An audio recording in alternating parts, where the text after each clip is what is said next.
សួស្តីអ្នកនរគ្នាថ្ងៃនេះផងដែរគឺខ្ញុំមកនិយាយអំពីរបៀប install Ubuntu server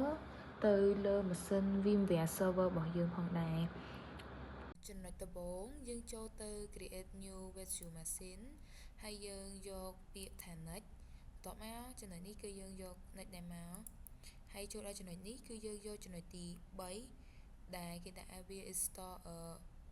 ហ្នឹងគឺយើងត្រូវយក next វាបន្តទៀតnext បន្តទៅហើយបន្ទាប់មកអានេះគឺយើងយក Linux ចំណុចនេះគឺយើងត្រូវយក Ubuntu 64 bit ដែលត្រូវនឹងយើងចង់បានបន្ទាប់មកយើង next បន្តទៀតសម្រាប់ចំណុចនេះផងដែរគឺ virtual machine របស់យើងចង់ដាក់ឈ្មោះអីដែលយើងគិតថាវាត្រូវនឹងយើងឬមួយក៏ងាយស្រួលចាំដូចខ្ញុំអញ្ចឹងគឺខ្ញុំដាក់ឈ្មោះ Pauling ឈ្មោះខ្ញុំហើយខ្ញុំ browse ទៅកាន់កន្លែង browse នេះគឺខ្ញុំយកវាទៅដាក់នៅក្នុងមួយ folder ដែលវាងាយស្រួលក្នុងការរ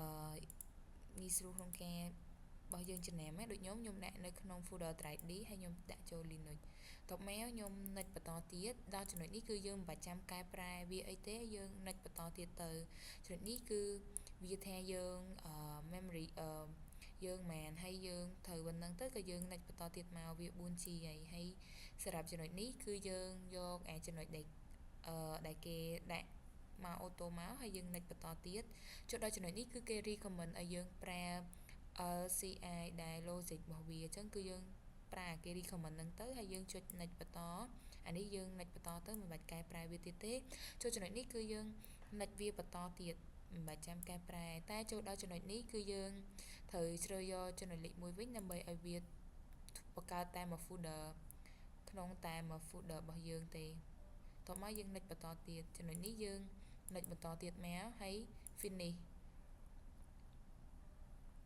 ចូលទៅដល់ចំណុចបន្ទាប់គឺយើងចូលទៅ CD DVD ហើយយើងចូលទៅ user IFO យើង browse ទៅកាន់ file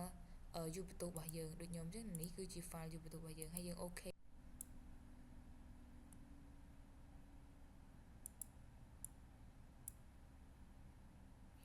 ចូលដល់ចំណុចបន្ទាប់យើងយកចំណុចទី1ហើយយើង enter វាមកហើយយើងរងចាំវាមកសតុធំដើម្បីឲ្យវា run script Ubuntu របស់យើងផងដែរហើយវាទាមទារឲ្យយើងត្រូវមានអ៊ីនធឺណិតដែរបានវាត្រូវការ run script នឹងបានល្អហើយយើងរងចាំវាមកសតុធំទៅនៅពេលដែលវា run script ហើយវានឹងធ្វើការយើងបន្តទៀតហើយ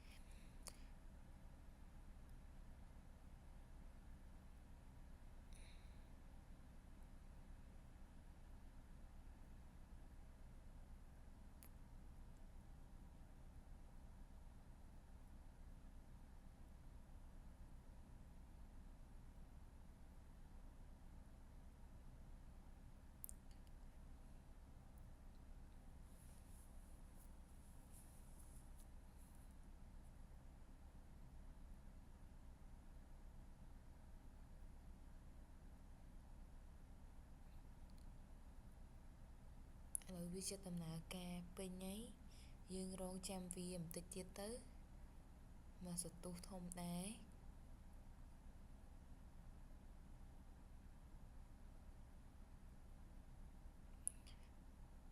ពេលហ្នឹងគឺវា run អស់ហើយអញ្ចឹងយើងចុច enter មកហើយវានឹង load ដល់យើងជ្រើសរើសភាសាអញ្ចឹងយើងជ្រើសរើសយកភាសាអង់គ្លេសមកហើយយើង enter វាមកចូលដល់ចំណុចនេះគឺយើងយក update to the new install អញ្ចឹងយើងចុចមក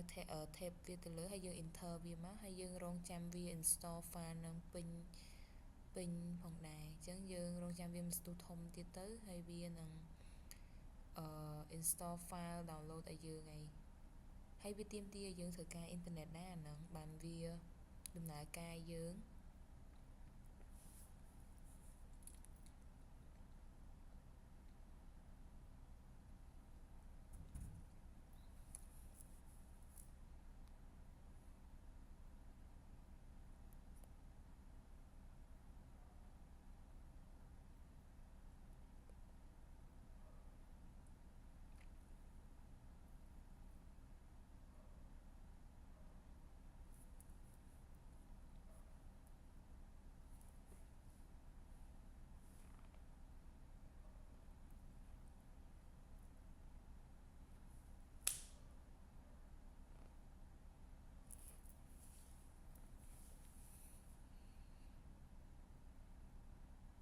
លើវាដំណើរការ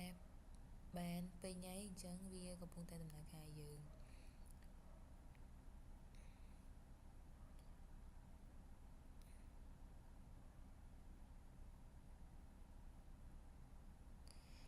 តបមកយើងចុចតដានវាទៅទៀតទៅ enter ដានហើយយើងចុចដានទៀតហើយយើង enter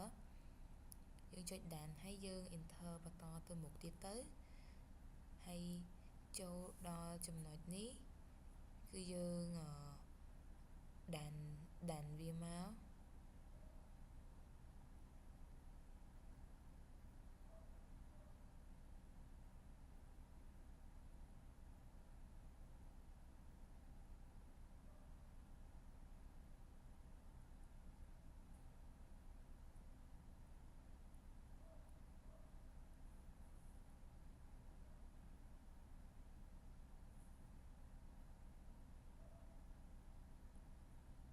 ចំណុចបន្ទាប់នេះគឺយើង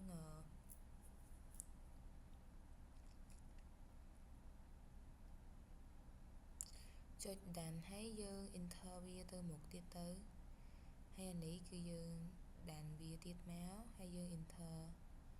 ហើយយើងចូល connect មកហើយយើង enter វា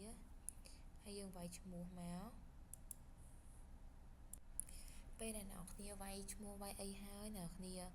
ចូល run script ទៀតមកចូល enter ហើយ run script វាអញ្ចឹងរងចាំវាមួយសន្ទុះធំដែរនៅពេលដែលវាដំណើរការនៃ statement របស់យើង run script ហ្នឹង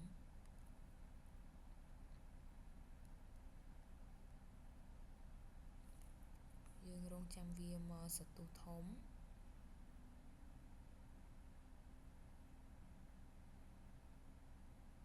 ហើយតបមកយើងចុច view full long ហើយយើង enter មក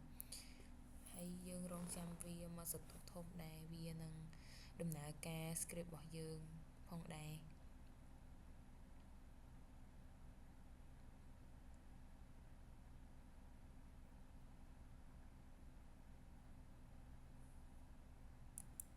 វាចាប់ផ្ដើមដំណើរការឥឡូវ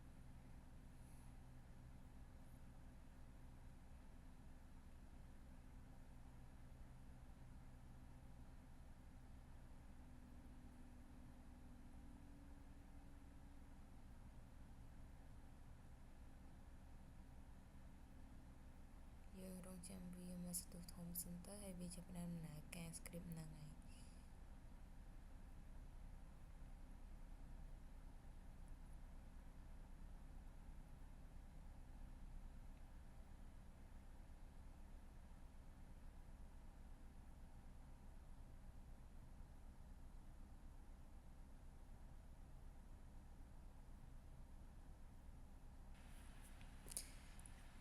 តបមកចំណុចទីបន្ទាប់នេះយើងចុចលើ booty ហើយយើង